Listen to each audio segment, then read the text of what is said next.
अस्सलाम वालेकुम। Welcome to emergency medicine day. मेरा नाम डॉक्टर मदीहा इस्माइल है और मैं असिस्टेंट प्रोफेसर हूँ आगा खान हॉस्पिटल के अंदर इमरजेंसी डिपार्टमेंट में।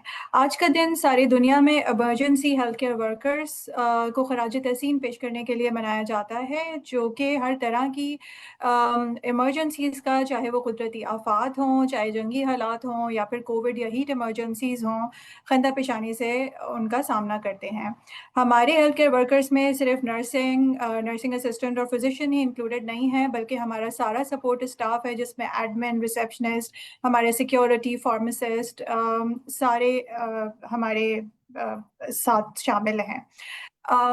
इसके अलावा आज के सेशन के अंदर हम सिर्फ अपने इमरजेंसी के चैलेंजेस और सक्सेसेस को ही डिस्कस नहीं करेंगे, बल्कि हम इसमें अपने सुनने वालों के लिए जो आम इमरजेंसीज होती हैं उसके बारे में डिस्कस करेंगे कि किस तरह से हम लाइफ थ्रेटनिंग इमरजेंसीज को घर पे पहचान सकते हैं, किनको हमें इमीडिएटली हॉस्पिटल लाना चाहिए और ऑन द वे उनके लिए हम क्या कर सकते हैं उनकी सेफ्टी के लिए।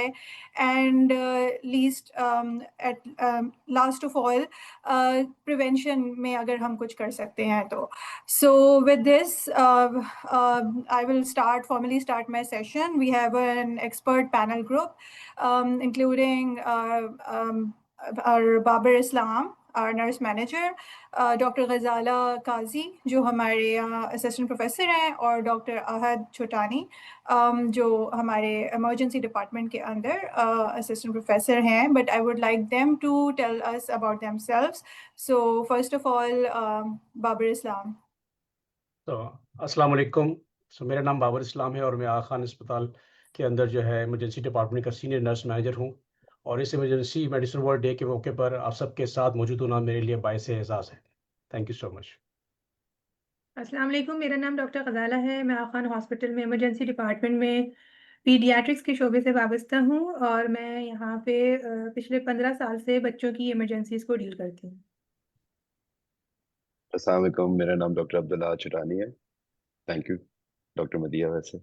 I am an assistant professor at AKU, one of the more junior ones. अभी recently assistant professor बने। I have interest in ultrasound, resuscitation and advanced care. Coming up on this emergency medicine day, it's a really big pleasure for me and an honor. Thank you so much. सबसे पहले हम इससे शुरू करते हैं कि hospital के अंदर जो इमरजेंसी डिपार्टमेंट का शोबा होता है वो उन हालात में इस्तेमाल किया जाता है जिसके अंदर जान को ख़तरा हो और सिवेरिटी बीमारियों की ज़्यादा हो। क्योंकि हम हर किस्म की इमरजेंसी से डील कर रहे होते हैं, जिसमें हादसात हैं, ट्रॉमा है, जिसमें हार्ट से related heart attack, chest pain है, उसके अलावा सेप्सिस है। कोई उसका लिमिट नहीं है। We see ENT, gynaecological emergencies in A to Z, हर चीज़ शुरू में देखते हैं। तो इसके बारे में ये सवाल भी उठता है कि हम किस तरीके से पेशेंट्स को आइडेंटिफाई करते हैं, किसको इमरजेंसी की ज़रूरत है, किसको नहीं है। उसके लिए हम इंटरनेशनल स्टैंडर्ड का एक सिस्टम यूज़ करते हैं, जिसके ऊपर फर्दर डिस्कस करने के लिए मैं दावत दूंगी बाबर इस्लाम को कि हमें बताएं कि हम अपने इमरजेंसी डिपार्टमेंट में किस तरह इमरजेंसीज को ट्रियाज करते हैं, ट्रियाज सिस्टम क्या होते हैं, उसका क्या क्राइटेरिया है। तो जी Babar. Thank you so much doctor Madiya. जैसे आपने कहा कि इमरजेंसी के अंदर प्रोसेस है जिसके ज़रिए जो है हम मरीज़ों की जो है वो जांच पड़ताल की जाती है। तो उसको हम ट्रियाज, एक वो निज़ाम है जिसमें जब भी मरीज़ फर्स्ट इमरजेंसी के अंदर आता है तो सबसे पहले उसका ट्रियाज होता है। और ये ट्रियाज जो है वो हमारी जो क्वालिफाइड नर्सेज होती है वो ये ट्रियाज परफॉर्म करती हैं। और उस ट्रियाज के ज़रिए वो जांच पड़ताल करती है कि कौन से मरीज़ को किस कैटेगरी में किसको कब ज़रूरत है और किसको पहले ज़रूरत है, किसको बाद में ज़रूरत है। तो इसमें, और ये जो ट्रियाज का एक निज़ाम है, ये हमारा जो है बैनुल-अक़वामी मेयार के मुताबिक है, जिसको हम यूज़ करते हैं। उसका नाम है इमरजेंसी सीवियरिटी इंडेक्स, ESI है। और इसके अंदर डिफरेंट लेवल्स होते हैं। जब भी मरीज़ हॉस्पिटल के अंदर आता है इमरजेंसी के अंदर, तो हमारे पास P1 से लेके P5 तक की कैटेगरीज़ होती है। और उस कैटेगरीज़ के ज़रिए जो है हमारी जो क्वालिफाइड नर्सेज़ होती हैं, जो कि उसको जो है फ़ॉलो करते हुए उस मरीज़ को कैटेगराइज़ करती हैं। जैसे P1 है वो कैटेगरीज़ होती है जिसके अंदर जो है मरीज़ की जानलेवा ख़तरा हो, जिसको जान का ख़तरा है या कोई खुदा-ख़ास्ता कोई आज़ा का ख़तरा है या उसकी कोई ऐसी चीज़ है कि जिसको लाइफ़ थ्रेटनिंग है। तो उसको इमीडिएटली हम जो है कैटेगराइज़ करते हैं P1 के अंदर। इसी तरह एक दूसरी कैटेगरीज़ है जिसको हम P2 कहते हैं। ऑल्दो वो भी बहुत काफ़ी क्रिटिकल होती है, लेकिन उसके अंदर ये प्रोविज़न होता है कि आप उसको 15 से 20 मिनट तक वेट करा सकते हैं और विदिन 15 टू 20 मिनट्स के अंदर उस पेशेंट को इमीडिएटली हमें डॉक्टर को असेस करवाना होता है। अगर हम उससे मज़ीद लेट करते हैं तो हमें ये पेशेंट की को जान को खतरा हो सकता है। इसी तरह एक और P3 लेवल है जिसके अंदर मरीज़ जो है वो ये नहीं पिछले 2-3 दिन से बीमार चल रहा है या अचानक कोई सी तबीयत ख़राब हो गई है, लेकिन वो जानलेवा नहीं है। तो उसको हम वेट करा सकते हैं कुछ टाइम के लिए विदिन हाफ एन आवर्स और 2 आवर्स हम उसको वेट करा सकते हैं। उसके बाद हम जो है पेशेंट्स के बाद P4, P5 आता है जिसको हम वॉकिंग पेशेंट्स कहते हैं, जो नॉर्मल माइनर बीमारियों के साथ आ रहे होते हैं, नज़ला, ज़ुकाम, बुखार या कोई माइनर कट लग गया हो, तो ऐसे पेशेंट्स को हम जो है वो वेट कराते हैं। इस सब प्रोसेस का होना क्यों लाज़मी है और ये जो ट्रियाजिंग है, इसको एक मिसाल दी जाती है इमरजेंसी के अंदर, एक रीढ़ की हैसियत है इसकी। इसकी वजह ये है क्योंकि इस ट्रियाजिंग के सिस्टम की वजह से ही आपका जो इमरजेंसी वो इफ़ेक्टिवली यूज़ किया जाता है। एग्ज़ाम्पल आपको देता हूँ कि एक ऐसा पेशेंट है जिसको क्रिटिकल बेड की ज़रूरत नहीं थी, लेकिन हमने उसको P4, P5 वाले को या P3 वाले को वो बेड दे दिया हमने और साइमल्टेनियसली अगर दोबारा वो पेशेंट ऐसा आ गया जिसको क्रिटिकल बेड चाहिए था और वो बेड अवेलेबल नहीं है, तो वो पेशेंट कॉम्प्रोमाइज़ जाएगा जिसको लाइफ थ्रेटनिंग बेड की ज़रूरत थी, वो बेड नहीं मिल पाया उसको। तो ये इम्पोर्टेंट है इसीलिए और ये ट्रियाज जो है जो इंटरनेशनल लेवल के ऊपर हम लोग जो है इसको मेंटेन भी करते हैं, इसकी ऑडिटिंग होती है, इसके स्टाफ जो है वो बाकायदा इनकी ट्रेनिंग होती है, इसके क्या नाम है क्रेडेंशलिंग होती है। इसके अलावा इसके ऑडिट्स भी होते हैं कि वो प्रॉपर ट्रियाज हो रहा है कि नहीं हो रहा है, ओवर या under triaging because this is purely doing by the nurses only and these nurses are qualified, experienced and they are professional in terms of they are qualified और certified for the triage workshop. तो ये पूरा बाकायदा इस process से गुज़र के ये जो है ट्रियाजिंग करते हैं। और ये इसलिए भी इम्पोर्टेंट है कि जितना भी हमारे ईआर का थ्रूपुट है, यानी कि जो पेशेंट आना, पेशेंट जाना, उसका दाखिला होना, उसका प्रॉपर बेड असाइन होना, ये थ्रू ट्रियाज ही होता है। अगर प्रॉपर तरीके से ना किया जाए, तो उसकी वजह से जो बहुत सारे प्रॉब्लम्स या बॉटलनेक्स हमारे पास इमरजेंसी में क्रिएट होते हैं। और उससे इम्पोर्टेंट चीज़ होती है कि इस ट्रियाजिंग के अंदर क्योंकि इसकी इम्पोर्टेंस ये है कि बहुत लिमिटेड टाइम होता है, जिस पे वो नर्सेज़ जो बैठी हुई है, वो within a very few minutes के अंदर they identify that this patient is critical और non critical. And based on that they have to decide कि कहाँ जाना है, इस पेशेंट को किस जगह जाना है। तो ये बड़ा क्रिटिकल होता है और ये नर्सेज़ के हाथ में है और मैं ये समझता हूँ कि अब मेरे 23 साल का एक्सपीरियंस है कि नर्सेज़ का जो डिसीज़न है ना, वो बड़ा इम्पोर्टेंट है इस स्टेज के ऊपर। क्योंकि उसके डिसीज़न के ऊपर पेशेंट की लाइफ़ डिपेंड कर रही होती है। तो अगर आपका गलत डिसीज़न जो है एक पेशेंट की लाइफ़ जा सकती है। तो this is a very critical point in terms of emergency medicine. तो I really salute that the nurses who are doing and the physician who are supporting them कि कभी-कभी Yeah. वो स्टक हो जाते हैं, तो वो अक्सर जो है वो सपोर्ट लेते हैं फिजिशियन से भाई कि ये प्रॉब्लम आ रहा है। Sometime they are feeling that कि भाई कि बॉटलनेक्स इतना ज़्यादा हो रहा है कि भाई कि फ्लो ज़्यादा है, हमारे पास जगह नहीं है। तो they are coordinating with the physician कि हम उसको किस तरह मैनेज कर सकें। तो इस तरह की चीज़ें जो है इस प्रोसेस के थ्रू होती है और बहुत फ़ख्र से कहूँगा कि अल्हम्दुलिल्लाह we are managing a very you know very well in terms of कि भाई हमारे पास जो है प्रोसेस बना हुआ है प्रॉपर तरीके से और उसका प्रॉपर तरीके से ऑडिटिंग होती है, प्रॉपर तरीके से उस प्रोसेस को फॉलो किया जाता है। Thank you very much Babar.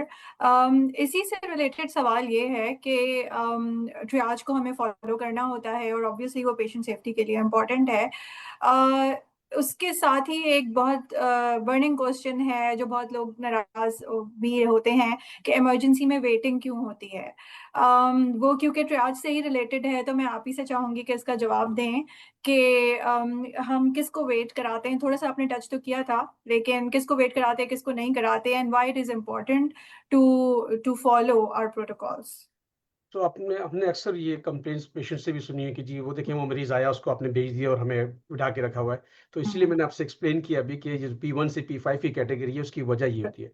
अगर बेड अवेलेबल है इमरजेंसी के अंदर तो वो P4 P5 के लिए भी है, अगर अवेलेबल है तो हम उसको देंगे अगर उस कैटेगरी का बेड अवेलेबल है। लेकिन हम ये नहीं कर सकते कि P4 P5 को हम एक क्रिटिकल बेड के ऊपर असाइन कर दें जो कि एक जानलेवा पेशेंट के लिए बहुत इंपॉर्टेंट होता है। तो ये वेटिंग की पर्पज़ यही है। लोग अक्सर कहते हैं कि जी हम जब आते हैं इमरजेंसी में वेटिंग चल रही होती है सब चीज़ें, तो वेटिंग की एक वजह ये है कि आपके पास इन्फ्लक्स बहुत ज़्यादा है, आपका इमरजेंसी फुल है और दूसरा आपके पास जब हॉस्पिटल के अंदर जगह नहीं होती है, तो क्योंकि एक पूरा थ्रूपुट है, यानी कि मरीज़ आएगा, मरीज़ दाखिल होगा, मरीज़ डिस्चार्ज होगा, मरीज़ ऊपर भी जाएगा एडमिट होने के लिए। तो जब ये चीज़ें आपका जब ऑक्यूपेंसी हाई होती है हॉस्पिटल के अंदर भी, ईआर के अंदर भी, तब ये वेटिंग की जाती है। और वेटिंग जैसे मैंने आगे एक्सप्लेन किया बेस्ड ऑन द ट्रियाजिंग लेवल के ऊपर की जाती है। ये नहीं है कि अगर खुदा ना खास्ता पेशेंट लाइफ थ्रेटनिंग है तो मैं उसको वेट कराऊंगा, नहीं, मैं उसको वेट नहीं कराऊंगा। मैं उसको चाहे वो जितना भी चोक हो रहा है उसको फर्स्ट एज एट मोस्ट उसको जल्दी हो सके उसको जो ट्रीटमेंट प्रोवाइड की जाएगी। तो ये एक रीजन है। Thank you very much. Doctor Ghazala Kazi, मेरा नेक्स्ट क्वेश्चन आपसे है, क्योंकि you were one of the pioneers of emergency department, जिसने इमरजेंसी डिपार्टमेंट से इमरजेंसी मेडिसिन में कन्वर्ट किया, हमारा ट्रेनिंग सिस्टम बनाया, और आपने बहुत कुछ चेंज होते हुए अपने सिर्फ इमरजेंसी के से related with in the hospital system में नहीं बल्कि शहर में या मुल्क में भी देखा है।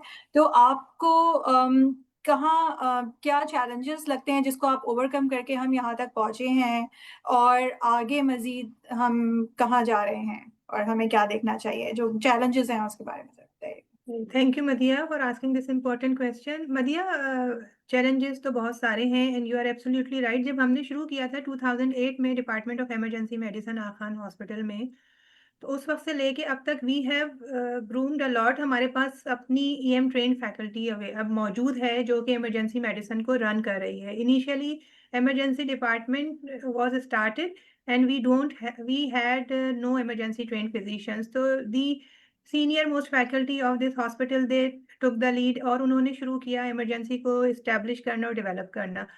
अभी भी ये जो चैलेंजेस हैं हमारे पास वो ये हैं कि बाहर वो इमरजेंसी केयर प्रोवाइड नहीं होती पेशेंट्स को जो उन्हें मिलनी चाहिए। इसी तरह से इमरजेंसी केयर की सक्सेस है अगर मरीज को इमरजेंसी से आने से पहले प्री हॉस्पिटल केयर मिल जाए, जो इमरजेंसी मैनेजमेंट सर्विसेज के थ्रू दी जाती है, ईएमएस के थ्रू। वो बहुत बड़ा चैलेंज है हमारे लिए कि पेशेंट हमारे पास जब पहुंचता है तो उसका जो क्रिटिकल टाइम है वो रास्ते में गुजर जाता है। अगर ईएमएस सिस्टम स्ट्रांग हो तो फिर पेशेंट का टाइम ज़ाया ना हो और उसको इमरजेंसी केयर से फ़ायदा हो। तो ये जो चैलेंज शुरू में था वो अभी भी है कि इमरजेंसीज तो हैं but they are not working as full support emergency, जितनी ट्रेंड उनको फैकल्टी चाहिए या जितने ट्रेंड फिजिशियंस चाहिए। तो वी नीड स्टिल, हमें अभी बहुत ट्रेनिंग की ज़रूरत है इमरजेंसी मेडिसिन स्पेशलिस्ट के लिए, जो पूरे शहर में या पूरे मुल्क में मौजूद हों ताकि immediate life saving care without compromise patient को मिल जाए। बिल्कुल। जैसे कि अभी डॉक्टर गजाला ने जिक्र किया कि हमारी इमरजेंसी डिपार्टमेंट ने we have produced our finest emergency physicians माशाल्लाह से विद इन आवर डिपार्टमेंट, जो कि हमारे पास फैकल्टी के भी फ़राइज़ सर अंजाम दे रहे हैं, और उसके अलावा इस पूरे मुल्क के अंदर मुख्तलिफ शहरों के अंदर इमरजेंसीज डेवलप कर रहे हैं और मुल्क से बाहर भी अपनी खदमात सर अंजाम दे रहे हैं। उन्हीं में से एक हमारे डॉक्टर आहद चुटानी भी हैं। तो हम आहद से ये पूछना चाहेंगे डॉक्टर आहद से कि while working in emergency department, एक तो हमें ये बहुत फील होता है, जैसे डॉक्टर गजाला ने भी कहा, कि ईएमएस नहीं है, हमारे पास प्राइमरी हेल्थ केयर नहीं है, तो वो वाली सपोर्ट सिस्टम ही मौजूद नहीं है। We are living in a very poor country जहाँ पे लोग अपने सिम्टम्स को डेफर करते रहते हैं और सर्विसेज अवेल नहीं करते, हेल्थ सर्विसेज अवेल नहीं करते, और in the end we see sickest of patient in our emergencies. तो एक ये तो है। तो उसके अंदर कौन से पेशेंट्स हैं जो, वैसे तो there is a multitude of diseases जिसके बारे में हम बात कर सकते हैं, but you would like to talk about के जो प्रिवेंटेबल है, जिसके लिए लोगों को थोड़ा हम आगाही दे सकते हैं कि किस तरह अर्ली रिकग्नाइज करें और कब लाना चाहिए हॉस्पिटल जल्दी। Thank you doctor Maybe मदिया। you can start with hypertension and chest pain वगैरह। Sure. Yeah. तो आमतौर पे जो हमारी जो इमरजेंसी है उसके अंदर जो हमारी लिटरेचर भी कहती है और जो रिसेंट जिन्होंने सर्वेज भी किए, इंडस हॉस्पिटल का एक सर्वे है जिसमें वो कहते हैं कि 60% जो उनकी इमरजेंसी इस्तेमाल होती है वो अर्जेंट मरीजों के लिए होती है, इमरजेंसी के इमरजेंट मरीजों के लिए नहीं होती। मतलब कि कोई जानलेवा मसाइल नहीं होते उन मरीजों को। इसी बुनियाद पे होता यह है कि जो रिसोर्स की जो लिमिटेशन होती है, रिसोर्स की भी एक लिमिटेशन की वजह से जो ओवर क्राउडिंग होती है, ओवर बर्डन होता है पूरा सिस्टम, और पूरा सिस्टम उसी की वजह से कोलैप्स करता है। जो आगाही है वो सबसे ज़्यादा अहम इसलिए है क्योंकि अगर आप लोगों को पहले से अंदाज़ा होगा कि किस चीज़ के लिए इमरजेंसी में जाना ज़रूरी है, उसी वक्त फिर इमरजेंसी इसी का इस्तेमाल करेंगे और उसी वक्त फिर इमरजेंसी में ही उस वक्त जाके उस वक्त एक्सपेक्टेशन फिर इमरजेंसी की रख सकते हैं। अगर इमरजेंट की जगह आप सिर्फ एक एंकल स्प्रेन के साथ आएंगे, एक्सपेक्ट करेंगे कि आपको इमरजेंसी का वो दर्जा दिया जाएगा, तो वो थोड़ा मुश्किल हो जाता है, स्पेशली इन हॉस्पिटल जहाँ पे रिसोर्स लिमिटेशन की वजह से। फॉर एग्जांपल जो यूएस का जो एलोकेशन है बेड की या ईआर की, तो उसमें हर 10,000 मरीज के पास 24 बिस्तर होते हैं, कंपेयर टू अस वेयर हमारे 10,000 मरीज के पास एक बिस्तर है। तो ये एक ऐसी चीजें हैं जिसकी वजह से इमरजेंसी का अपना एक जो ओवर क्राउडिंग की सिचुएशन है वो तो मौजूद है। अब रही बात कि आप लोग आए कब। अब फॉर एग्जांपल किसी को किसी के चेहरे पे लचक आ गई या फिर कमजोरी आ गई, उनके हाथ ढीले पड़ रहे हैं और उनको बात करने में सलाहियत उनकी कम हो रही है या फिर हिचकिचा रहे हैं बात करते हुए, तो उस सूरत हाल में आपने इमरजेंसी का रुख करना है। इमरजेंसी का रुख करने से पहले आपने सबसे पहले अपनी जो रेस्क्यू सर्विसेज हैं उनका इस्तेमाल करना है, ताकि जो रास्ता है, जो सफ़र है, वो कम से कम फासले में भी हो जाए और साथ साथ जो भी चीज़ उस वक्त ज़रूरी ज़रूरी है प्री हॉस्पिटल की वो हो। तो सबसे ज़रूरी ये है कि आपको अपनी रेस्क्यू सर्विसेज के नंबर्स पता होने चाहिए। हमारे पास रेस्क्यू 1112 का इस्तेमाल अब किया जाता है, जो कि एक्सीलेंट सर्विसेज प्रोवाइड करती हैं और ज़रूरी भी हैं। अब रही बात, फॉर एग्जांपल अगर आप ब्लड प्रेशर की बात करते हैं, ब्लड प्रेशर जो है आमतौर पे हर बंदे का अपना अपना जो ब्लड प्रेशर होता है वो ऊपर नीचे होता है।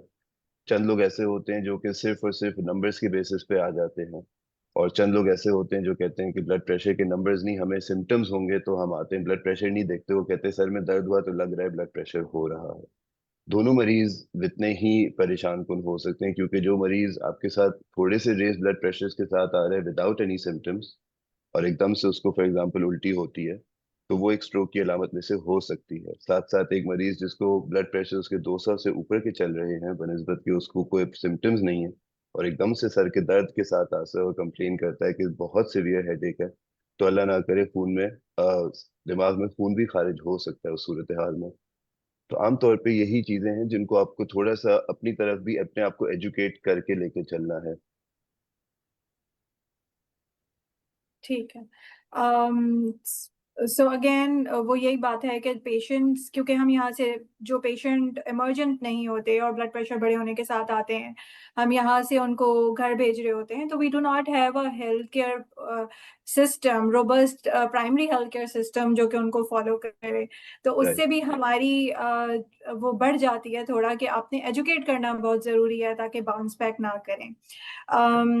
डॉक्टर गजाला बहुत ही वल्नरेबल पॉपुलेशन को डील करती हैं, बच्चों को डील करती हैं। तो बच्चों के अंदर बहुत सारी इमरजेंसीज हैं, लेकिन जो डोमेस्टिक अनसेफ एनवायरनमेंट की वजह से बच्चे जिन चीज़ों से एक्सपोज होकर आते हैं, जिसमें अनइंटेंशनल पॉइजनिंग है या इवन चोकिंग वगैरह के साथ जो बच्चे आते हैं, उसके बारे में अगर हम अपने सुनने वालों को बता सकें कि क्या इमीडिएटली वो कर सकते हैं हॉस्पिटल लाने से पहले।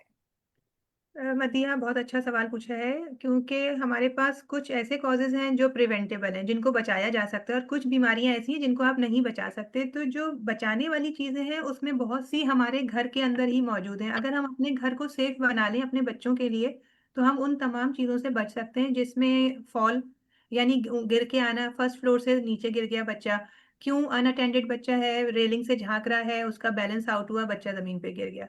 तो सबसे इम्पोर्टेंट बात ये है कि जो छोटे बच्चे होते हैं लेस देन 5 ईयर्स, जो 5 साल से छोटे बच्चे हैं, इनकी बड़ी क्यूरियस नेचर होती है, इनके अंदर बहुत तजस्सुस होता है, ये हर जगह घुसते हैं, हर चीज़ में हाथ डालते हैं और इनको एक्सप्लोर करना होता है। उसके लिए ज़रूरी ये है कि आप एक तो इतने छोटे बच्चे को अनअटेंडेड ना छोड़ें। हमेशा कोशिश करें कि आपका छोटा बच्चा आपकी नज़रों के सामने हो, चाहे आप कोई भी काम कर रहे हों। और उसमें इस बात का बहुत ख़्याल रखना है कि हमारे घर में ऐसी कौन-सी चीज़ें हैं जो हम उसकी पहुँच से दूर रखें, जिनसे बच्चा अपने आप को नुकसान पहुँचा सकता है। जैसे सबसे पहले बहुत कॉमन है हम दवाएँ।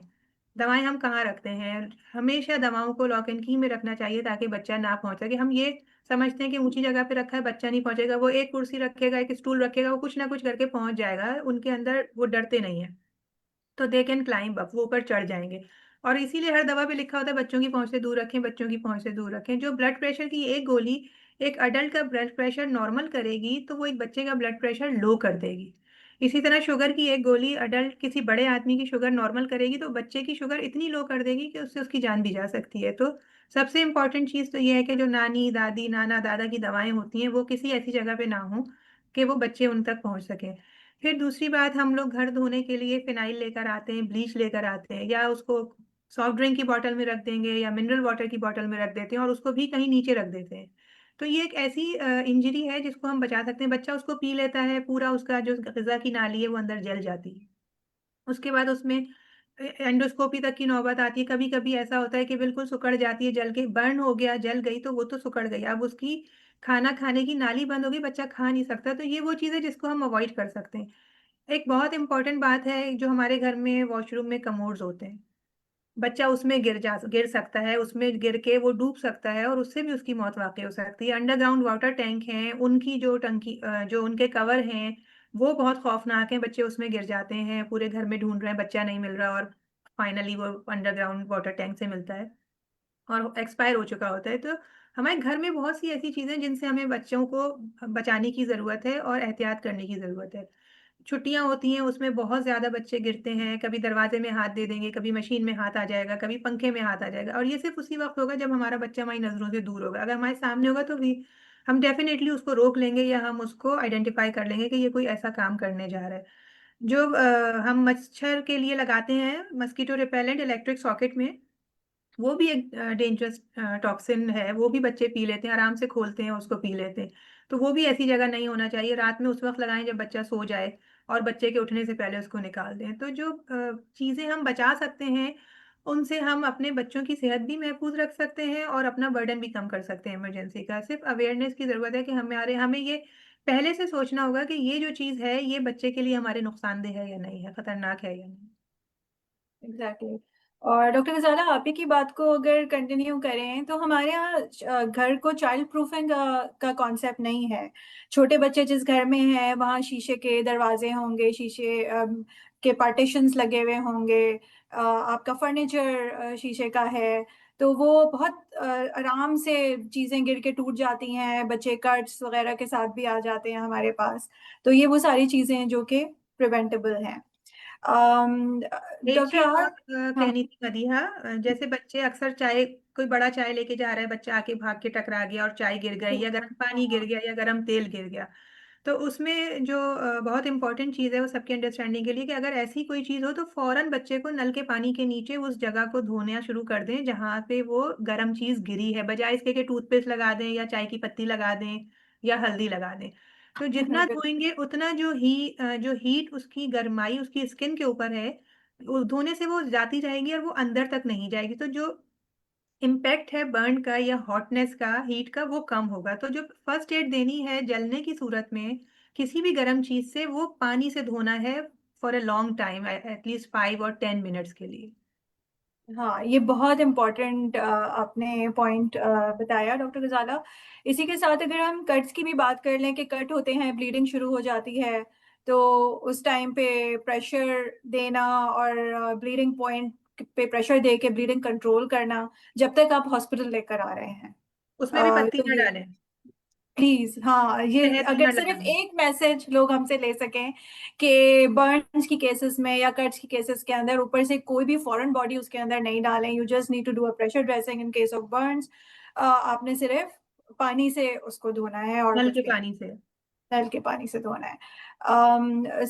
इसके बाद हम आ जाते हैं, ये हमने घर में जो ट्रोमेटिक सिचुएशंस आती हैं उसकी बात की थी। हमारे यहाँ ट्रॉमा का बहुत बड़ा बल्क है और वो यंग मरीजों के अंदर हम देखते हैं जो ट्रॉमा के साथ हमारे पास आते हैं। अब जैसे हमने पहले बात की कि अपार्ट फ्रॉम 1112 कोई और SHEMS सर्विस मौजूद नहीं है और ना ही जो एम्बुलेंस सर्विसेज हैं उनको पता है कि ट्रॉमा के विक्टिम को किस तरह डील करना चाहिए। तो while they are on their way to hospital, वो किसी भी बाय स्टैंडर्ड के लिए जो वहाँ मौजूद है, जो रेस्क्यू करना चाह रहे हैं ऐसे मरीजों को, उसके लिए क्या टिप्स हैं जो हम दे सकते हैं डॉक्टर अहद? देखें डॉक्टर मदिया, थैंक यू। बहुत बहुत अहम सवाल है। हमारा जो शहर है कराची का स्पेशली, उसमें आप देखेंगे तो बहुत सारे ऐसे राइडर्स हैं फॉर एग्जांपल हेलमेट के बगैर ड्राइव करते हैं। एक हमारी जो जो ट्रॉमा की जो लैंग्वेज है, या अगर आम जबान में कहूँ तो गोल्डन आवर कहते हैं, Yeah. जिसमें जो पहला घंटा होता है वो सबसे अहम होता है।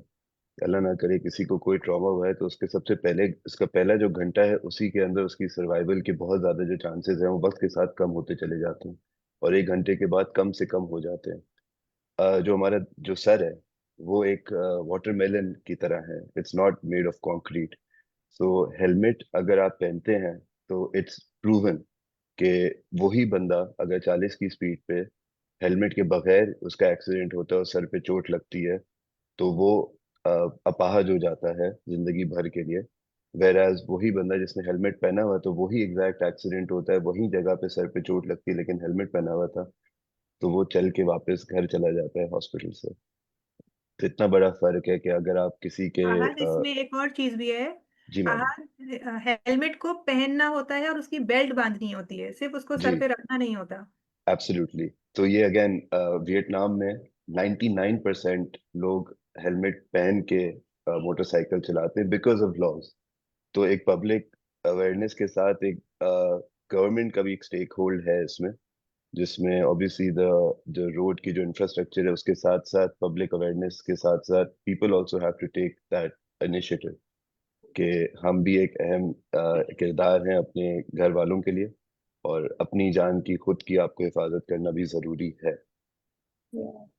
So safe driving practices for ये बाइक राइडर्स उनके लिए तो बहुत ज़रूरी है।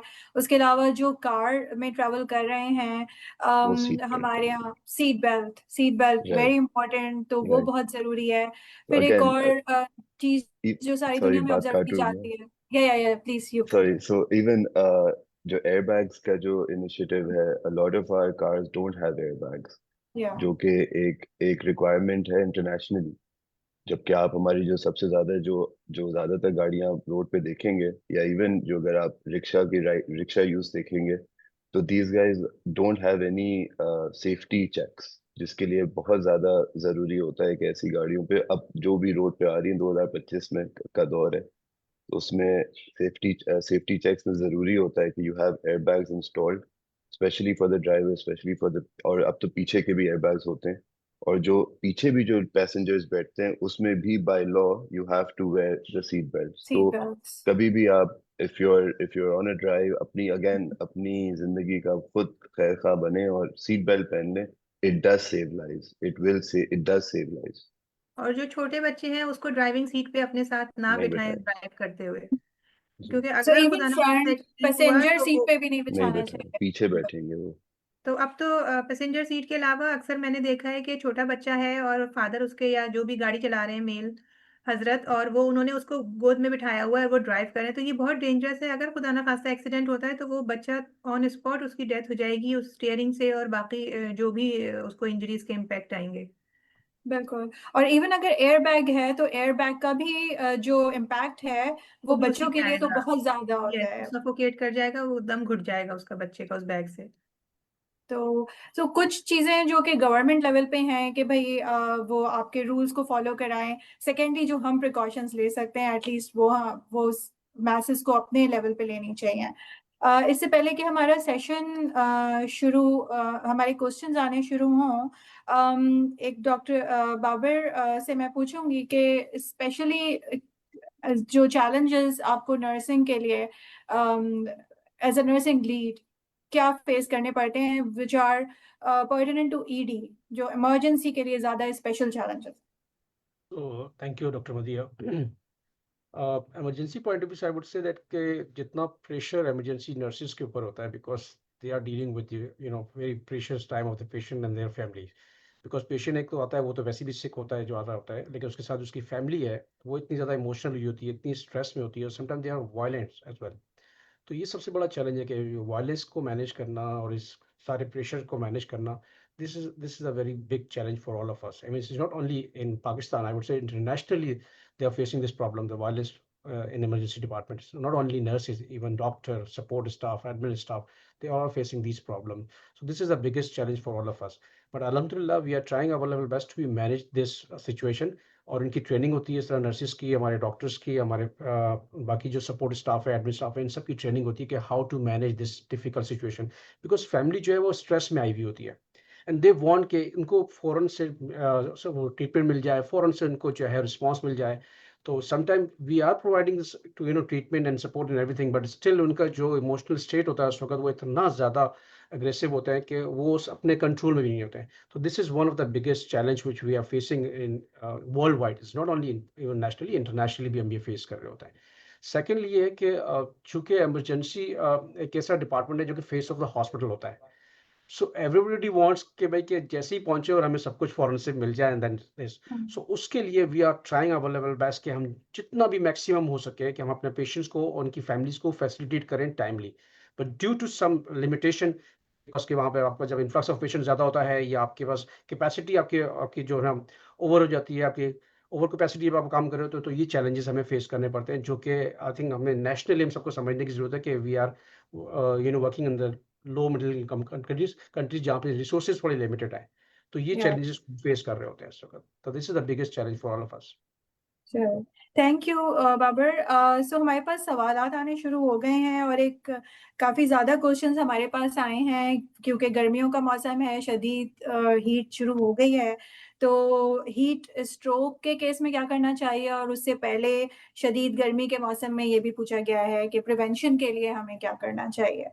तो ये सवाल हर तो आपने हीट स्ट्रोक आमतौर पे जो है पहले सबसे पहले तो आपको अपने आप को आइडेंटिफाई करना है कि जो गर्मी वाले दिन है उनमें आपको सबसे पहले तो लूज क्लोथ पहनने, साथ साथ कोशिश करें कि एक्सेसिव वाटर इनटेक कर तो रहें लेकिन सॉल्ट वाटर इनटेक करें जिसमें ओआरएस का इस्तेमाल ज़रूरी हो जाता है। एक केस ऐसा भी हुआ है हमारे पास जिसमें लोगों को बंदा काम कर रहा था, कंस्ट्रक्शन वर्कर है, और उसको गर्मी के मारे वो गिर गए। गिरने के बाद उन पे पानी डाल दिया जो कि रूम टेम्परेचर या नॉर्मल जो बाहर का टेम्परेचर वाटर था वो रखा है उसके ऊपर, कोल्ड कहीं नहीं डाले उसके ऊपर, and that actually worsened his condition.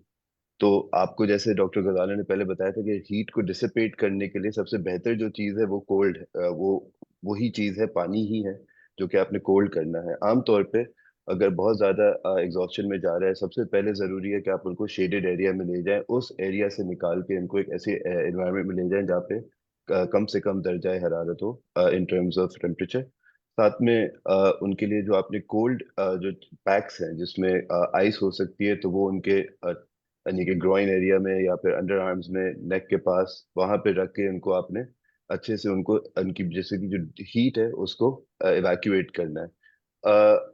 Exhaustion के तौर पे वर्सन होता है तो स्ट्रोक बन जाता है। स्ट्रोक में फिर ये होता है कि बंदा बिल्कुल ही निढाल हो जाता है और उसकी जो खुद की जो बॉडी टेम्परेचर होता है वो 40 डिग्री से ऊपर खुद का चला हुआ होता है, जिसकी वजह से पूरा जिस्म जो है वो अंदरूनी तौर पे जल रहा होता है। तो उसको जल्द से जल्द हमें उसकी जो टेम्परेचर है वो कम करना होता है। उस सूरत हाल में डेफिनेटली इमरजेंसी का रुख करें। उससे पहले भी अगर आपको कोई भी ऐसा वक्त लगता है जिसमें आपको लगता है कि बहुत ज़्यादा गर्मी के बहुत ज़्यादा गर्माइश हो रही है, या साथ में कोई ऐसे हैं जैसे कि ब्लड प्रेशर की दवाएं लेते हैं, शुगर की दवाएं लेते हैं, तो उसके साथ एकदम से जो हीट होती है या चलते फिरते एकदम से हीट की एग्जॉशन होती है तो वो जल्दी निढाल हो जाते हैं।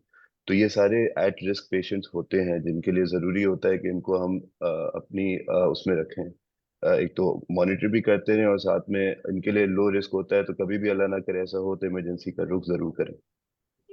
बिल्कुल। और अगेन वो पेशेंट जो कि बेड बाउंड होते हैं या किसी वजह से, हमारे जो एल्डरली हैं जिनको डिमेंशिया है या जो एक्सप्रेस नहीं कर सकते, तो स्पेशली जिस तरह हम बच्चों का अपने ख्याल रखते हैं उनका भी उसी तरह ख्याल रखना ज़रूरी है कि टेम्परेचर सही, कंट्रोल्ड एनवायरनमेंट में रहें। बिल्कुल सही। Thank you Madiha, doctor. इसमें अगर हम ये ऐड कर दें कि हीट एग्जॉस्शन से पहले हम उसको रोक सकते हैं, जब हमें पता है कि शदीद गर्मी है तो अननेसेसरी धूप में बाहर ना निकलें, पानी का इस्तेमाल बढ़ा दें और लूज क्लोथिंग रखें, तो फिर हीट एग्जॉस्शन ही तक नहीं बात पहुंचेगी, जब आगे नहीं जाएगी तो फिर बात ज़्यादा ख़राब नहीं होगी। तो बेहतर ये है कि वही, बिल्कुल। हमेशा prevention is better than cure. तो बेहतर सो ये है कि वाटर इनटेक अच्छा है और हाँ, इलेक्ट्रोलाइट रिच वाटर लेना है। अगर आप ओआरएस ले सकते हैं, और अवॉइड करते हैं अपने धूप साथ को। पानी की स्प्रे बॉटल्स रख सकते हैं। अगर एयर कंडीशन नहीं है अवेलेबल तो एटलीस्ट स्प्रे बॉटल्स रख लें ताकि अपने आप को कूल डाउन करने के लिए। This is specially true for people जो हज के लिए जा रहे हैं अभी इतने शदीद मौसम में। तो उनको भी थोड़ा सा रेडी होके जाना पड़ेगा। ये चीज़ें भी देखने की हैं। डॉक्टर गजाला, नेक्स्ट क्वेश्चन आपसे है कि बच्चों को बहुत चोटें लगती हैं, सर पे गिरते हैं, बम्प्स आ जाते हैं सर के ऊपर, तो कब हमें हॉस्पिटल का रुख करना चाहिए और कब घर पे रहना चाहिए अगर उससे रिलेटेड कोई डेंजर साइंस है? ये सवाल बड़ा अच्छा है हमारे पास। सही। देखिए, बच्चे बहुत गिरते हैं, अल्लाह ताला की तरफ से बड़ी उनकी हिफाजत होती है, वरना तो बच्चे बार बार गिर के चोटें लगवाते रहे। तो जो छोटे बच्चे होते हैं, अगर वो अपनी हाइट से डबल हाइट से गिर गए, ये एक रफ एस्टीमेट आप लगाएं कि अपनी हाइट से डबल हाइट से गिरे, तो आपको हॉस्पिटल लेके आना है, डॉक्टर से इवेलुएट जरूर कराना है, इमरजेंसी के डॉक्टर से। डेंजर साइन में ये है कि बच्चा गिरा, बेहोश हो गया, ये तो एक अल्टीमेट डेंजर साइन है, इसमें तो कोई दूसरी बात ही नहीं है।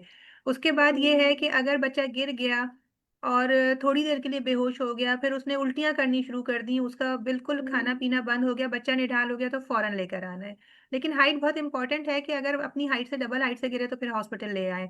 ग्राउंड लेवल फॉल है, भाग रहा है, भागते भागते गिर गया और रोने लगा, उठ गया, नॉर्मल एक्टिविटी करने लगा, तो ये इतना बड़ा इश्यू नहीं है। फिर भी जो फर्स्ट 24 आवर्स होते हैं वो इम्पॉर्टेंट होते हैं। अगर कोई अंदरूनी चोट है, क्योंकि सर की हड्डी मोटी होती है, अगर कोई अंदरूनी चोट लगी भी है तो वो सामने आने में थोड़ा टाइम लगता है। तो फर्स्ट 6 आवर्स बहुत इंपॉर्टेंट है, जो हम हॉस्पिटल में इमरजेंसी में ऑब्जर्वेशन में रखते हैं। और अगर कभी ज़रूरत होती है तो 24 घंटे के लिए भी ऑब्जर्वेशन चाहिए होती है। जो डेंजर साइन है वो यही है कि बच्चा उल्टियाँ करे, मुस्तकिल उल्टियाँ करे, गुनूदगी में चला जाए, और या उसको झटके लगने शुरू हो जाए, तो ये तो सीवियर शदीद चोट की अलामत है कि बच्चा गिरा है और उसके बाद उसको झटके लगने शुरू हो गए। इसका मतलब है कि सर के अंदर कोई ज़बरदस्त उसको चोट लग गई है। उसके अलावा सर की चोट में अगर कोई जख्म है, खुल गया है और ब्लीडिंग हो रही है, फिर तो आपको आना ही आना है उस ब्लीडिंग को कंट्रोल करने के लिए, कि कहीं उसके ऊपर टाँके लगा के बंद करने की ज़रूरत तो नहीं है। और अगर डेंजर साइंस नहीं है और छोटा सा बम्प है तो you can observe at home. जी, डेंजर साइन नहीं है, छोटा सा बम्प है। डेंजर साइन बस याद रखने हैं कि उल्टियाँ, बेहोशी या नीम बेहोशी और झटके, ये 3 जो हैं डेंजर साइन है। और अगर शदीद सर में दर्द की शिकायत, थोड़ा बड़ा बच्चा है, वो आपको बता देगा कि सर में शदीद दर्द है, तो ये भी एक डेंजर साइन है। इसमें आपको फौरन आने की ज़रूरत है। छोटे-मोटे बम्प्स को इग्नोर किया जा सकता है, अगर माथे पे है तो बर्फ़ की सिकाई करके उसको कम किया जा सकता है। लेकिन अगर खुदा ना खास्ता आँख के गिर्द नील बन गया है, कोई बड़ा नील आँख पे है, तो फिर उसमें आपको अस्पताल आने की ज़रूरत है, एक दफ़ा इवैल्यूएट कराने की। बिल्कुल। अच्छा, नेक्स्ट क्वेश्चन अहद आपके लिए है। इसमें इन्होंने ये पूछा है कि अगर गायनी से रिलेटेड सवाल है कि अगर किसी को सडन सिवियर पेल्विक पेन या एबनॉर्मल ब्लीडिंग शुरू हो जाती है तो उसकी सूरत में क्या करना चाहिए? देखें, आमतौर पे कोई भी चीज़ जब नॉर्मल हो रही है फ्रॉम रूटीन लाइफ तो डेफिनेटली उसका रिव्यू होना चाहिए। If at any time you feel कि पेल्विक पेन के साथ ब्लीडिंग हो रही है दैट रिक्वायर्स अर्जेंट अटेंशन, तो डेफिनेटली इमरजेंसी का रुख करें। इसमें बहुत सारे ऐसे पैथोलॉजिकल रीजंस हो सकते हैं जिसकी वजह से परेशानी बायस बन रहा। सिमिलरली इसमें आपको अपने आप को भी थोड़ा सा यूं देख के आना है कि at this time as any previous history जो कि आप लेके आ रहे हो अपने साथ, उसकी वजह से मजीद परेशानी तो नहीं बढ़ रही है, या फिर कोई बिल्कुल ही न्यू साइन है। न्यू साइन आमतौर पे इमरजेंसी का रुख ज़्यादा जल्दी कर लेते हैं। अगर उनको पुराना कोई चलता हुआ आ रहा होता है तो दे जनरली नो कि ओके फाइन इसकी वजह से हो रहा है या उसकी वजह से हो रहा है, and then they generally take their time. However in both cases अगर पेन हो रहा है और एक्टिव ब्लीडिंग हो रही है तो do come to the emergency. I so think इसके ब्लीडिंग के अंदर साथ, इफ यस जी ब्लीडिंग ब्लीडिंग एक ऐसी ऐसी अलामत है, ऐसा सिम्टम है कि अगर एबनॉर्मल ब्लीडिंग हो रही है तो वो किसी भी किस्म की हो, चाहे मुंह से आए, नाक से आए, या स्टूल की जगह से, पॉटी में आए, या यूरिन की जगह से आए, मैसिव ब्लीडिंग है, तो फिर तो ये this is an emergent situation. इसमें तो हॉस्पिटल आने की जरूरत है फौरन। या इसमें सो घर पे आप इसके कुछ नहीं कर सकते। बिल्कुल। एब्सोल्युटली। सो इन अगर हम फॉर वुमेन के हवाले से बात करें in the childbearing age, so if you are not pregnant and this is your menstrual bleeding जो कि रूटीन के टाइम पर हो रही है लेकिन थोड़ा सा ज़्यादा है, तो again you can count, और उसमें भी बहुत excessive है तो you can come to emergency, otherwise there are certain things जो कि आप क्लिनिक में भी दिखा के उसको कर सकते हैं। On the other hand, if somebody जो चाइल्ड बेयरिंग एज के अंदर है, एक पीरियड उसका मिस हुआ है या क्लोज है और उसके साथ उसको सडन सिवियर पेन होता है और ब्लीडिंग होती है, है, तो फिर ये ट्यूबल प्रेगनेंसी वगैरह की तरफ जा सकता है, which is a life threatening situation. So we are open 24/7 and you can always come and contact us. इसके अलावा जो प्रेग्नेंट खवातीन हैं, ऑब्वियसली उनके लिए भी अगर ब्लीडिंग होती है, सो माइनर ब्लीडिंग, थोड़ा बहुत spotting is fine, but it's always better to get yourself checked. 24 week से कम के ऊपर इमरजेंसी में हम देखते हैं पेशेंट्स को, और 24 वीक्स के बाद डायरेक्ट लेबर रूम में देखा जाता है. कोई और कुछ ऐड करेगा इस पे? या I think we are done. अच्छा, एक सवाल और यहाँ पर आया है कि हाई लेवल बर्न्स को किस तरह मैनेज करते हैं, क्योंकि हमने माइनर बर्न्स तो बता दिए हैं. हाई लेवल बर्न, जो ज्यादा बर्न होते हैं, उसको किस तरह मैनेज करते हैं? तो हाई लेवल बर्न्स के लिए अनफॉर्चुनेटली बहुत अग्रेसिव फ्लूइड आपको देना होता है पेशेंट को, क्योंकि इतना ज़्यादा जिल्द के ज़रिए बहुत ज़्यादा इनका पानी कम पड़ जाता है. आमतौर पे you have to have a specialist centre. पूरा एक बर्न का सेंटर होता है, यूनिट होता है, जो कि सिविल अस्पताल में मौजूद है. वहाँ पे ही आमतौर पे पेशेंट्स जाते हैं हाई बर्न इंटेंसिटी के साथ. At AKU personally we don't deal with high intensity burns because of the requirement for that specialist centre. However बहुत ज़्यादा अगर परसेंटेज होता है बर्न का, तो जो बॉडी की जो स्किन जितनी इन्वॉल्व होती है उसको हम परसेंटेजेस में डिफाइन करके, और उसको फिर डिफाइन किया जाता है कि कितना अग्रेसिव या कितना सीवियर बर्न है. तो उस बुनियाद पे ही फिर हम उसको ट्रीट करते हैं. अगेन, बहुत ज़्यादा जब बर्न होता है बॉडी का, तो बहुत अग्रेसिव फ्लूइड रिसैसिटेशन होती है, जिसमें बहुत ज़्यादा जिस्म के अंदर पानी दिया जाता है, और उसमें ICU की ही नौयत होती है, जिसमें पूरी मुकम्मल तौर पे ट्रीट जो है वो ICU की नौयत पे किया जाता है. प्लास्टिक सर्जरी का इन्वॉल्वमेंट होती है, पूरी जो जिल्द होती है उसकी ग्राफ्टिंग होती है, और उस क्योंकि जिल्द अब ख़त्म हो जाती है, तो जो आपका जो एक नेचुरल अल्लाह ताला की तरफ से एक बैरियर दिया हुआ है, वो ख़त्म हो जाने की वजह से जो जरासीम के जो खदशात होते हैं वो भी बढ़ जाते हैं, जिसकी वजह से ये परेशानी का सबब बढ़ जाता है. तो इन सूरत हाल में आमतौर पे कोशिश यही करें कि अल्लाह ना करे कभी भी किसी को ऐसा हो, तो जल्द अज जल्द किसी ऐसे अस्पताल का रुख करें जहाँ पे ये सारी सहूलत मौजूद हो, जहाँ पे ICU मौजूद हो, जहाँ पे प्लास्टिक सर्जरी मौजूद हो, इन्फेक्शन डिजीज मौजूद हो, गुर्दों के स्पेशलिस्ट मौजूद हो, क्योंकि इन सब चीज़ों की सहूलत के साथ ही इस मरीज़ की मुकम्मल तौर पर सेहतियाब हो सकती है. बिल्कुल. सो एक तो एरिया ऑफ बर्न्स जैसे बताया डॉक्टर अहद ने कि जितना ज़्यादा एरिया इन्वॉल्व होता है उतना ज़्यादा सिवेरिटी होती है. समटाइम्स आपका अगर ज़्यादा एरिया इन्वॉल्व नहीं है, लेकिन if it's close to your face, तो जिसमें अगर नाक के बाल जले हुए हैं या सर के बाल जले हुए हैं, जिसमें आपको लगता है कि एयरवे इसके अंदर बहुत जल्दी, फिर सांस की नाली के अंदर सूजन आ जाती है, या अगर आपका बर्न नहीं भी है लेकिन आप एक क्लोज कमरे में रहे हैं जहाँ पे बहुत ज़्यादा स्मोक से आपका एक्सपोजर हुआ है, तो ये अगेन एक डेंजर साइन है, जो बर्न के बगैर भी यू नीड टू, आपको फॉरेन इमरजेंसी का रुख करना चाहिए. आवाज़ में चेंजेस आना शुरू हो जाते हैं. आवाज में चेंजेस आए, जी. बिल्कुल बिल्कुल. मैं एक चीज़ यहाँ पे अ, ऐड करूँगा, अगर इफ यू अलाउ मी. जी जी डॉक्टर अहमद जी. ने जैसे कहा कि आगा खान के अंदर हम जो लिमिटेड परसेंटेज पे हम बर्न को मैनेज करते हैं, बट हमारे पास बर्न का जो भी पेशेंट आता है, चाहे वो हाई डिग्री ऑफ बर्न हो या इसका परसेंटेज बहुत ज़्यादा हो, हम उसको फर्स्ट एड ज़रूर देते हैं. Right. Yes, we completely agree with this doctor Ahmad के एक लिमिट परसेंटेज के ऊपर हम उसको एडमिट करते हैं, बट अगर लिमिट से क्रॉस करता है तो फिर हम उसको ट्रांसफर आउट करते हैं. But we provide a first aid to all the patients, whoever this major burn हो, हाई डिग्री बर्न हो, जो भी हो. अगर वो ER में आता है तो उसको फर्स्ट एड पूरी मिलती है, देन उसके बाद हम उसको सेफली ट्रांसफ़र करते हैं टू दी स्पेसिफिक फैसिलिटी जहाँ पे वो फैसिलिटी अवेलेबल होती है. ट्रू. बिल्कुल. Thank you Babar. एक बहुत इम्पोर्टेंट सवाल है कि अब किस तरह डिफरेंशिएट कर सकते हैं कि किसी को अगर सीने में दर्द हो रहा है, वो दिल की वजह से हो रहा है या इंडाइजेशन या मसल स्ट्रेन की वजह से हो रहा है.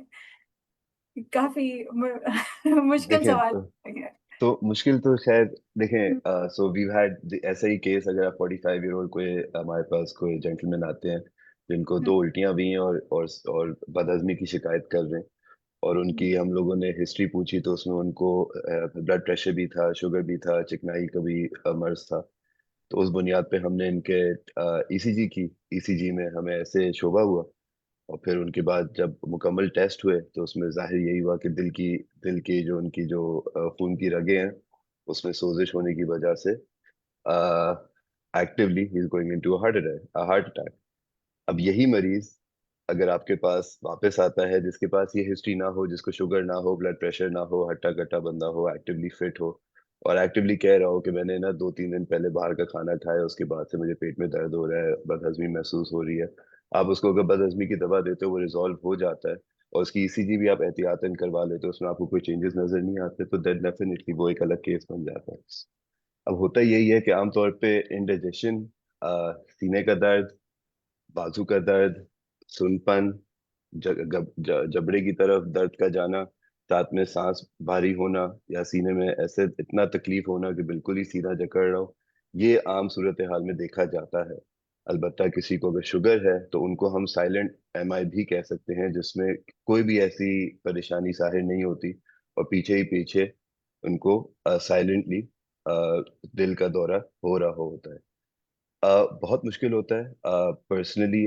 अगर आप एक पेशेंट टू पेशेंट बात करेंगे तो बहुत सारे किस्म में आपको मिलती हैं हिस्ट्रियाँ, जो कि आपको हर किस्म में आपको बताएगा कि इस ऐसे भी हो सकता है और ऐसे भी हो सकता है। अलबत्ता कभी भी आपको ऐसा लगे कि जिसमें आपको सीने में बोझ, भारीपन, इतना भारीपन कैसे लगे कि कोई आपके आपके सीने के ऊपर बैठा हुआ हो, साथ में सांस लेने की दुश्वारी, आपको आपके जो जबड़ा है उसकी तरफ अगर आपको तकलीफ जा रही है, उल्टी मतली उसके साथ हो रही है, पीछे कमर की तरफ तकलीफ जा रही हो, साथ में आपको बाजू में तकलीफ हो रही है, शोल्डर में, लेफ्ट बाजू, लेफ्ट शोल्डर, कभी कभार राइट में भी होती है, इन सब सूरत हाल में आपको इमरजेंसी का रुख करना चाहिए। कभी भी ऐसी साइंस को कभी भी लाइटली ना लें। आमतौर पे जो अगेन जैसे मैंने पहले फरमाया था कि गोल्डन आवर होता है, इसका भी एक गोल्डन टाइम पीरियड होता है। अल्लाह ना करे किसी को ऐसा हार्ट अटैक हो रहा है जिसमें जरूरी होता है कि उनकी जान बचाने के लिए उसी वक्त एंजियोग्राफी एंजियोप्लास्टी की जाए, तो वो 90 मिनट का होना चाहिए, जिसमें वो हमारे पास जैसे ही आते हैं उस 90 मिनट के अंदर उनकी वो एंजियोग्राफी एंजियोप्लास्टी की जाती है उस सूरत हाल में। तो ये ऐसी चीजें हैं जिन पे हम खुद भी कोशिश करते हैं कि ज्यादा से ज्यादा मरीजों की, अगर आप कहते हैं कि ईसीजी क्यों कर रहे हैं, तो ईसीजी इसीलिए करते हैं ताकि इस शोबे को हम कम से कम कर सकें। बिल्कुल। सो इसमें बहुत अच्छा एक्सप्लेन किया डॉक्टर अहद ने। सो आपके जॉ से लेकर अप टू योर नेवल कहीं पर भी पेन हो सकता है, एंड वी डू नो, जैसे अभी अहद ने बताया कि अगर डायबिटिक हैं या फीमेल्स के अंदर we tend to see pain more पेट के अंदर, एपिगैस्ट्रिक पेन के साथ जी, आते हैं। तो if you atypical have, pain. जैसे कि रिस्क फैक्टर्स डॉक्टर हद ने आपको बताए, उसके साथ अगर आपको चेस्ट पेन हो रहा है, साथ में ये वाले अलार्मिंग फीचर्स हैं, सांस फूलने वाले और पसीना आना इस तरह की, तो इमरजेंसी फौरन आए। एक और सवाल इसी से रिलेटेड है, क्योंकि ये पूछा है कि किसी ने कि अगर चेस्ट में हल्की हल्की घुटन और सांस फूल रहा हो तो क्या नेबुलाइज कर लेना चाहिए? देखिए, अगेन नेबुलाइज कर लेने में कोई हर्ज नहीं है, अगर आपको इसमें दवा नहीं डाल रहे, नॉमोसिन का इस्तेमाल कर रहे हैं, उससे बेहतर है कि आप स्टीम कर लें। घुटन और सांस लेने में कोई दुश्वारी हो रही है तो ये एक, आपको इसको मजीद इसको हमें रिव्यू करना चाहिए, क्योंकि अगर बैठे बैठे ये तकलीफ आपको हो रही है तो डेफिनेटली इसकी कोई वजह हो सकती है। अलबत्ता अगर आपको भागते दौड़ते हुए कोई ऐसी परेशानी हो रही है तो इसकी अलग वजह भी हो सकती है। तो आमतौर पे खुद सेल्फ मेडिकेट करने से बेहतर है कि आप हमेशा एक एक्सपर्ट हेल्प लें, और उसके लिए बेहतर है कि आप एक ओपिनियन जरूर करवाएं, रिव्यू करवाएं उससे पहले कि आप अपनी तरफ से कोई दवा लें। सो सांस फूलने में मेरा और जी जी मेरा ख्याल ये है मदीहा कि सांस फूलना और घुटन होना ये इतनी ऐसी चीज नहीं है कि जिसके लिए आप घर बैठ के खुद कोई ट्रीटमेंट लें और फिर उसके बाद ठीक होने का इंतजार करें। तो सांस एक प्राइम चीज है ना, इंसान जिंदा ही सांस से है, सांस है तो हम जिंदा है, सांस बंद हो गई तो हम भी खत्म। तो अगर सांस में कोई भी चीज हो रही है तो फिर उसके लिए घर नहीं बैठना, आपने खुद कुछ नहीं करना, क्योंकि इस तरह से आप वो टाइम जाया कर देंगे जो आपका इनिशियल या क्रूशल टाइम है।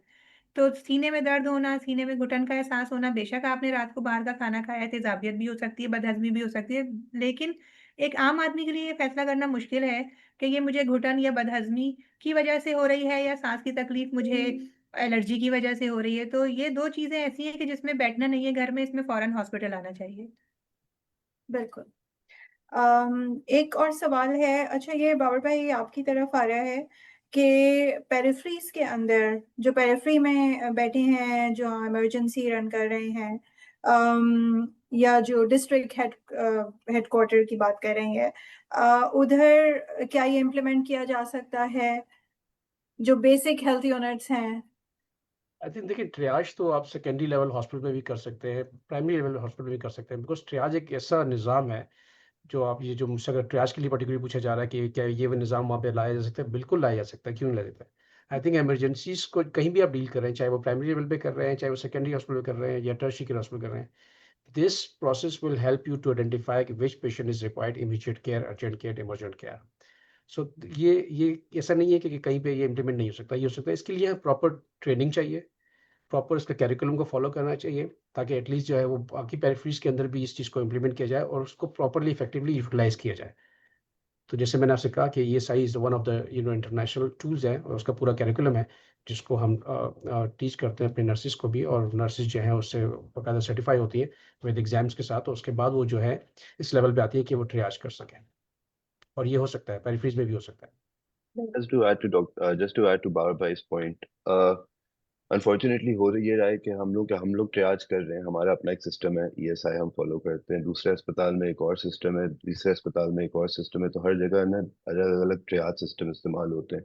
तो again that government awareness needs to be put in place कि पूरा एक स्टैंडर्डाइज सिस्टम हो ट्रियाज का, ताकि मुकम्मल तौर पे जो हमारी नर्सिंग है वो सारे एम्पावर्ड हों और सबको एक ही तरीके से ट्रियाज करना आता हो, ताकि सब जगह एक जगह जाके स्टैंडर्डाइज तरीके से ट्रियाज करें। और इससे इम्पोर्टेंट ये भी है कि एक तो सब ट्रेंड हैं, और प्लस उनको पता भी हो कि जो ट्रियाज एग्जैक्टली, कैटेगरी में पेशेंट अब आ रहा है, तो अब इसके साथ हमने क्या करना है। इफ एब्सोल्युटली, आपका what's the system next is step. Equipped to deal with that emergency, तो दे शुड नो कि किसको रेफर करना है, राइट, और अगर नहीं इक्विप्ड है तो कहाँ रेफर करना है, ये भी उनको पता होना चाहिए। तो they should absolutely. Have a plan, each बिल्कुल। And everyone should have a plan.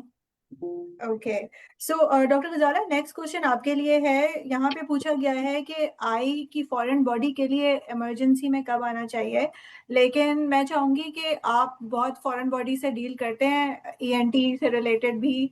बच्चे हमारे शरारती होते हैं, कहीं पे भी फॉरेन बॉडी डालकर आ जाते हैं, तो आप उसके बारे में थोड़ा सा गाइड करें कि किस तरह उसको डील करना चाहिए।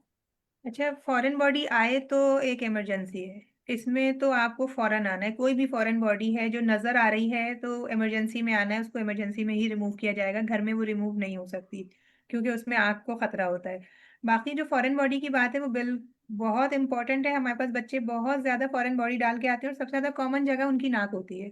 तो कोई नाक में डाल देंगे, कभी चना डाल देंगे, कभी मोती डाल देंगे, कभी कागज़ का गोला बना के डाल देंगे, कभी जो थर्मोकोल हमारे घर में आते हैं, फ्रिज आया, कोई और चीज आई है, इंस्ट्रूमेंट आया है जो थर्मोकोल में पैक होके आया है, तो वो थर्मोकोल में छोटे छोटे बॉल्स होते हैं, वो तोड़ के वो नाक में डाल लेते हैं। तो ये एक बहुत कॉमन है, और ये उसी वक्त होता है मदिया। अगेन वही बात कि अगर बच्चा आपकी नजरों के सामने नहीं है, अगर आपके सामने होगा तो डेफिनेटली आप उसको रोक लेंगे ऐसा काम करने से। तो फॉरेन बॉडी कोई भी डाल सकते हैं। फिर कभी कभी वो इतनी मुश्किल से निकलती है कि उस पीछे चली जाती है, बच्चा रेजिस्ट करता है, बच्चा कोऑपरेट नहीं करता निकालने के लिए। हालांकि फॉरेन बॉडी निकालना मुश्किल काम नहीं है, वो आराम से निकल आती है। लेकिन बच्चा जो रेजिस्ट करता है और इतना ज़्यादा उसके अंदर उस वक़्त पावर होती है, तो वो फ़ॉरेन बॉडी पीछे चली जाती है, वो निकालना फिर और मुश्किल हो जाता है। इसी तरह जो कान में फ़ॉरेन बॉडी डाल के आते हैं, वो इमरजेंसी में फ़ौरन नहीं निकाली जाती, उसको भी बहुत डेलिकेटली निकाला जाता है। माइक्रोस्कोप के थ्रू निकलता है, क्योंकि कान बहुत नाज़ुक है और कान का पर्दा बहुत नाज़ुक है।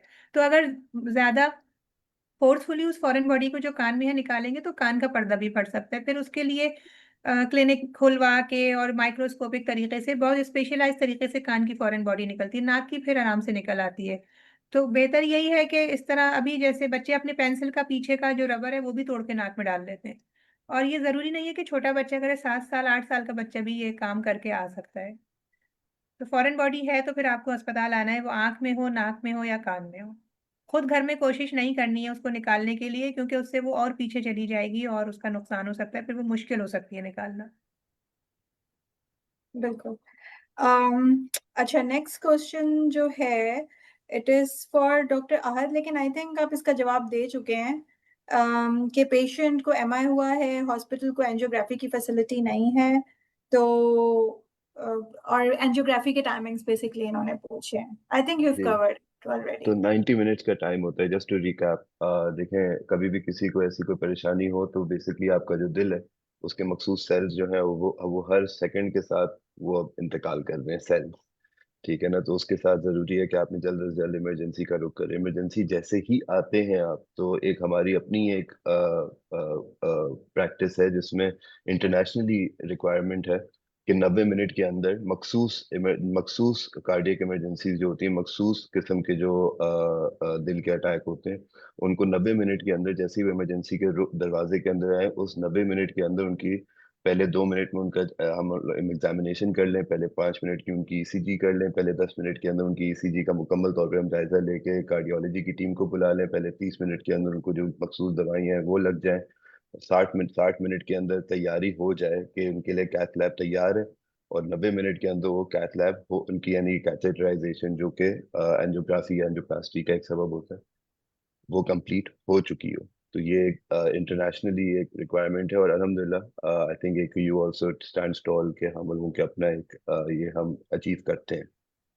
मदिया, एक चीज़ ऐड करना चाह रही थी कि हमारे पास वैसे तो इमरजेंसी ईएमएस सिस्टम नहीं है एम्बुलेंसेस का, लेकिन जो रेस्क्यू 1112 है, ये बहुत हेल्पफुल एम्बुलेंस सर्विस है इन इस सेंस में कि अगर आपके घर में किसी को भी कोई इमरजेंसी हो जाती है, ये सबके लिए है मेरी बात, तो आप रेस्क्यू 1122 पे फ़ोन करें, वो आपको एम्बुलेंस तो फ़ौरन पहुंचा देंगे अगर लाइफ थ्रेटनिंग गाइड भी सिचुएशन करें। होगी, लेकिन वो आपको गाइड भी करते जाएंगे कि घर पे आपने कौन सी फर्स्ट एड या कौन से इमरजेंसी मेजर्स करने हैं उस पेशेंट की लाइफ को सेव करने के लिए।